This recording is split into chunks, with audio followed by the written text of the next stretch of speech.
2 दिन बाद स्कूल के सभी बच्चे टूर पर जा रहे हैं। मैंने तो मैम से मना कर दिया, लेकिन मैम कह रही थी कि पढ़ाई के साथ साथ हमें म्यूजियम और हिस्टोरिकल प्लेस के बारे में देखना चाहिए और जानना चाहिए। हाँ ठीक ही तो कह रही थी मैडम। अरे हमारी बिटिया किसी भी चीज में पीछे नहीं होनी चाहिए। तुम टूर पे जरूर जाओगी। हाँ बेटा, और मैंने तो तेरे लिए नया यूनिफॉर्म भी सील दिया है, इसलिए तुझे अब चिंता करने की कोई जरूरत नहीं है। Thank you mummy papa. आप जैसे माँ बाप हर किसी को मेरी हर छोटी छोटी ख्वाहिशों को पूरा करने के लिए आप दोनों दिन रात मेहनत करते हैं। वैसे ही मैं जल्दी ही कामयाब होकर आपके हर एक सपने को पूरा करूँगी।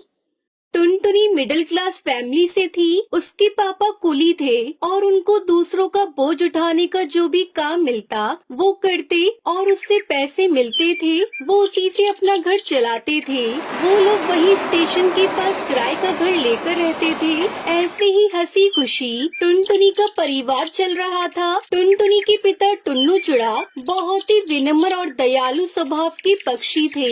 वो हमेशा दूसरों की मदद किया करते थे। ऐसे ही एक दिन एक अंधी पक्षी अपने बच्चे को लेकर स्टेशन पर ट्रेन आने का इंतजार कर रही थी। तभी अचानक से उसका पैर फिसल जाता है और उसका बच्चा पटरी पर गिर जाता है। माँ मुझे बचाओ, माँ बचाओ मुझे। अरे बेटा कहाँ हो तुम? गोलू, मेरे बच्चे कहाँ हो तुम गोलू? वो अंधी माँ बेबस होकर इधर उधर अपने बच्चे को तलाश रही थी। गोलू ट्रेन की पटरी पर रो रहा था और तभी उधर से तेज रफ्तार से हॉर्न देते हुए ट्रेन आ रही थी। तभी टुन्नू चुड़ा की नजर उस रोती हुई माँ और बच्चे पर जाती है। वो तुरंत ही सामान वहीं रखकर तेज रफ्तार से दौड़ते हुए पटरी पर जाता है और बच्चे को उठाकर स्टेशन पर रख देता है। तभी ट्रेन आ जाती है और टुन्नू चुड़ा अपने साहस भरे जज्बे के साथ उस बच्चे को तो बचा लेता है, लेकिन वो खुद को नहीं बचा पाता और उसकी वहीं मौत हो जाती है। ये खबर जब उसके घर वालों को पता चलती है तो उनके ऊपर मानो जैसे दुखों का पहाड़ टूट पड़ता है। वो लोग फूट फूट कर रोने लगते हैं। माँ पापा हमें छोड़कर कहाँ चले गए? माँ हमारा क्या होगा? माँ कौन मेरी हर इच्छा को पूरी करेगा? अब मुझे कौन पढ़ा लिखा कर अफसर बनाएगा? वहीं टुनटुनी की माँ टूनी की भी तबीयत खराब हो जाती है। अब घर की सारी जिम्मेदारी टुनटुनी चिड़िया पर आ जाती है। ऐसे ही 1 महीना बीत जाता है। माँ मैंने दाल और रोटी बनाई है, चलो माँ थोड़ा सा खाना खा लो। तुम खा लो बेटी, मुझे भूख नहीं है। माँ अगर आप नहीं खाओगी तो फिर मैं भी नहीं खाऊंगी। थोड़ा सा खा लो ना माँ। आपको इस तरह देखकर पापा को भी अच्छा नहीं लग रहा होगा। प्लीज माँ खा लो। उसके बाद टूनी चिड़िया थोड़ा खाना खाती है। इसी तरह समय बीत रहा था। इस बीच टुनटुनी का 10वीं का रिजल्ट आता है और वो अपने पूरे स्कूल में टॉप करती है। माँ आप तो खुश हो ना? काश आज पापा होते तो वो कितना खुश होते।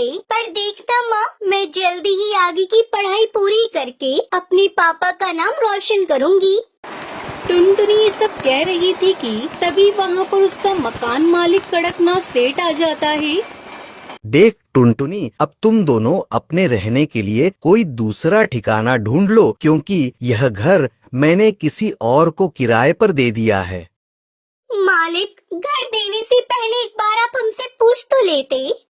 यह मेरा घर है और इस घर में किसे रखना है यह मुझे तुमसे पूछने की जरूरत नहीं है। तुम्हारा पति एक अच्छा पक्षी था, इसलिए मैं अभी तक चुप था, लेकिन अब और नहीं। अब तुम दोनों माँ बेटी ये घर खाली कर दो। उसके बाद दोनों माँ बेटी रोते हुए घर से निकल जाती है। माँ अब हम कहाँ जाएंगे माँ? जहाँ भी किस्मत ले जाए बेटी। चल बेटी मेरे साथ चल। उसके बाद दोनों माँ बेटी घर की तलाश में निकल पड़ते हैं, लेकिन उन्हें कहीं कोई घर नहीं मिलता। वो दोनों एक सुनसान सड़क पर बस चले जा रही थी। तभी एक तेज रफ्तार गाड़ी आती है और टूनी चिड़िया को टक्कर मारकर चली जाती है। माँ ये आपको क्या हुआ माँ? अरे कोई है तो मेरी मदद करो। अरे कोई है। सुनसान सड़क पर उसकी मदद करने वाला कोई नहीं था। तभी उसे वहाँ एक बस दिखाई देती है और टुनटुनी चिड़िया जैसे तैसे करके अपनी माँ को बस में बिठाकर उसे चलाते हुए हॉस्पिटल ले जाती है। देखिए चिड़िया, तुम्हारी माँ के सिर से काफी खून बह गया है, हमें ऑपरेशन करना होगा। तुम जल्दी से 1 लाख रुपए जमा करवा दो।